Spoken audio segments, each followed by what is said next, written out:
Hello everybody, welcome to the Daily Brick. My name is Nick, and today we're looking at set number 40620, Cruella and Maleficent. Cruella happens to be brickhead number 195, and Maleficent is brick number 196. These two are iconic villains for Disney, and getting them in brickhead form is just such a cool way to flesh out your Disney brickhead collection. I think that these two are built really well. There's some really unique, different building techniques on these two. I don't think that there is anyone that is as tall as this Maleficent brickhead, other than there might be like the Ninjago one or the Demogorgon, but the horns on her that don't even fit into frame, they do make her pretty tall, and I do really enjoy both of these builds. We're gonna get into each one individually so you guys can take a look at them. Starting with Cruella, we're gonna start at the bottom. She is using 1x2 plates rather than the 1x2 bricks, so you can see down there at the bottom that she does have this fur coat that runs all the way down, so it's kind of blocking off the complete view from those 1x2 bricks that a brickhead usually would have. So you can kind of see that the feet are covered up by that jacket. As we move up from the legs, you can see that there are some different slope techniques that give this fur coat that she has on some puffiness to it. I think that that's really cool. On the back, you can kind of see coattails almost. Those are the different black flaps that come out of the back of the jacket. She does actually use tire rims for this, so that is straight from a Speed Champion, straight from a car. That is really cool. Not a piece that you usually see integrated into a brickhead, but I really like that. The front of the brickhead is actually built using some snot techniques, so none of those are upright. They're all on their side, which is pretty cool. Some different tiles and plates that give off the illusion of the red lines and the jacket piece. Her hair is split down the middle in two colors, just like it is in the film. So on the left hand side it is all white, and on the right it is all black. I love that detail. It is essentially mirrored on both sides with some minor differences, but you can see that it splits right down the middle. She also does have the 1x1 circular tiles for the brickhead eyes, but I'm actually going to keep her front facing towards the camera so you can see this minor detail.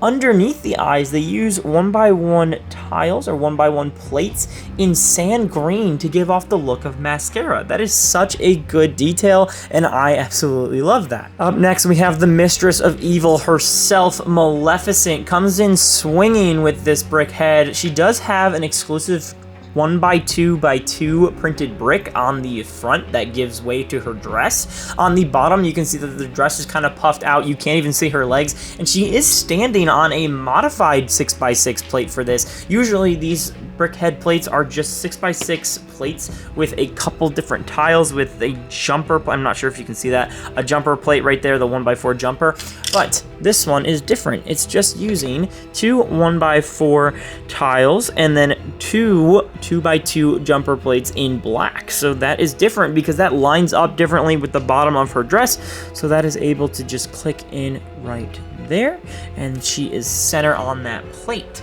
Moving up the fig, you can kind of see the frills of her collar in purple using some cheese slopes, and those are just inverted, so it makes it look like they're going up. Her face is in this mint, I always call it minty green or minty blue, but her skin tone is in that, I'm pretty sure it's light bright blue is what that is. The official color is actually light aqua. I was wrong, but it was pretty close. She's also doing the same thing that Cruella had, where it's 1x1 plates underneath the eyes, and that is in light purple to give off her mascara. That is so cool. I love that they're doing this with the different villain figs, especially since they usually do have like shadowy eyes. I love the tiling at the back and some different curved slopes at the top that make way for the excellent horns that Maleficent has on. They go all the way up. They're probably like 3 or 4 studs higher than the rest of the brickhead. I'm just gonna tilt this back a little bit so you can see her all of those horns. Those are really cool. They are built using these inverted slopes and then some really, I don't know really what to call them. They're 1x3 modified slopes, I'm pretty sure,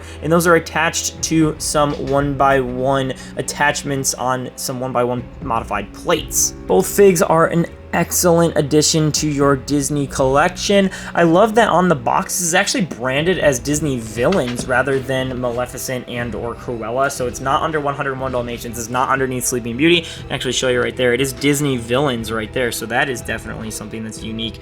I think that Disney is getting really excited to showcase a lot of their villains, especially with Villains Land coming to Disney World in 2027 and or beyond. Not entirely sure on the release date of that whole land, but it is going to be hopefully amazing, and I think that this is a good way to sort of showcase two of their strongest villains when it comes to popularity. Maleficent has proven to be one of Disney's most popular villains in recent memory.